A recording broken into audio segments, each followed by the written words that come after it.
ದೇವರ ನಾಮಕ್ಕೆ ಸ್ತೋತ್ರವಾಗಲಿ. ಇವತ್ತು ಪೌಲನು ತಿಮೋಥೆಯನಿಗೆ ಬರೆದ 2ನೇ ಪತ್ರಿಕೆಯ 1ನೇ ಅಧ್ಯಾಯದ ಪ್ರಶ್ನೋತ್ತರಗಳನ್ನು ನೋಡಿಕೊಳ್ಳೋಣ.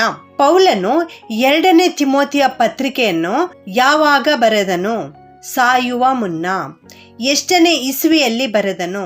ಸುಮಾರು ಕ್ರಿಸ್ತಶಕ 67ರಲ್ಲಿ. ಪೌಲನು ಎಲ್ಲಿ ಕೊಲ್ಲಲ್ಪಟ್ಟನು? ರೋಮಿನಲ್ಲಿ. 2ನೇ ತಿಮೋಥೆಯನ ಪತ್ರಿಕೆಗೆ ಯಾಕೆ ಹೆಚ್ಚಿನ ಪ್ರಾಮುಖ್ಯತೆ ಇದೆ? ಸಾಯುವ ಮುನ್ನ ಮರಣ ಕಾಲದಲ್ಲಿ ಆಡಿದ ಮಾತುಗಳು ಇವುಗಳಾಗಿರುವುದರಿಂದ. ಪೌಲನು ತಿಮೋಥೆಯನನ್ನು ಏನೆಂದು ಕರೆಯುತ್ತಾನೆ? ನನ್ನ ಪ್ರಿಯ ಕುಮಾರನೆಂದು. ಯಾಕೆ ಹಾಗೆ ಕರೆಯುತ್ತಾನೆ? ಯಾಕೆಂದರೆ ತಿಮೋಥೆಯನು ಪೌಲನ ಸಂತಸಕ್ಕೆ ಕಾರಣನಾದವನಾಗಿದ್ದನು. ಪೌಲನು ಹಗಲಿರುಳು ಪ್ರಾರ್ಥನೆಗಳಲ್ಲಿ ಯಾರನ್ನು ಜ್ಞಾಪಿಸಿಕೊಳ್ಳುತ್ತಿದ್ದನು? ತಿಮೋಥೆಯನನ್ನು. ಪೌಲನು ತಿಮೋಥೆಯ ಕಣ್ಣೀರನ್ನು ನೆನಪಿಗೆ ತಂದುಕೊಂಡು ಅವನನ್ನು ನೋಡಿ ಏನು ಮಾಡಬೇಕೆಂದು ಅಪೇಕ್ಷಿಸುತ್ತಾನೆ? ಸಂತೋಷಭರಿತನಾಗಬೇಕೆಂದು. ತಿಮೋಥೆಯನಲ್ಲಿ ಎಂಥ ನಂಬಿಕೆ ಇತ್ತು? ನಿಷ್ಕಪಟವಾದ ನಂಬಿಕೆ ಇತ್ತು. ತಿಮೋಥೆಯನ ಅಜ್ಜಿಯ ಹೆಸರೇನು? ಲೋವಿ. ತಿಮೋಥೆಯನ ತಾಯಿಯ ಹೆಸರೇನು? ಯೂನಿಕೆ. ತಿಮೋಥೆಯನಲ್ಲಿ ಏನು ವಾಸವಾಗಿದೆ? ಅವನ ಅಜ್ಜಿ ಮತ್ತು ತಾಯಿಯಲ್ಲಿದ್ದ ನಿಷ್ಕಪಟವಾದ ನಂಬಿಕೆ.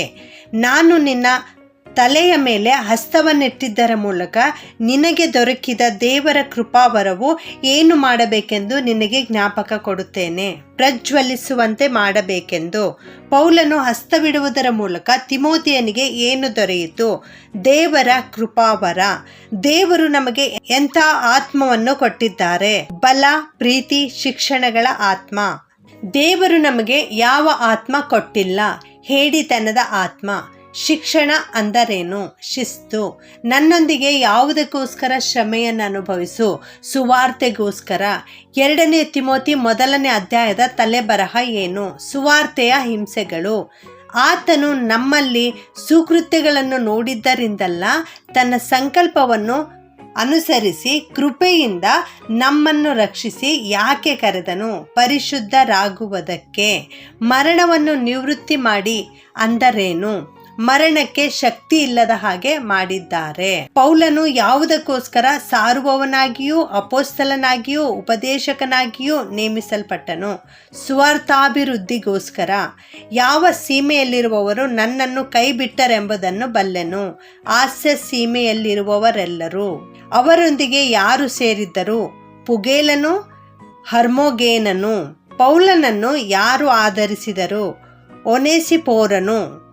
ಒನೇಸಿಫೋರನು ಪೌಲನಿಗೆ ಎಲ್ಲಿ ಉಪಚಾರ ಮಾಡಿದನು? ಎಫೆಸದಲ್ಲಿ.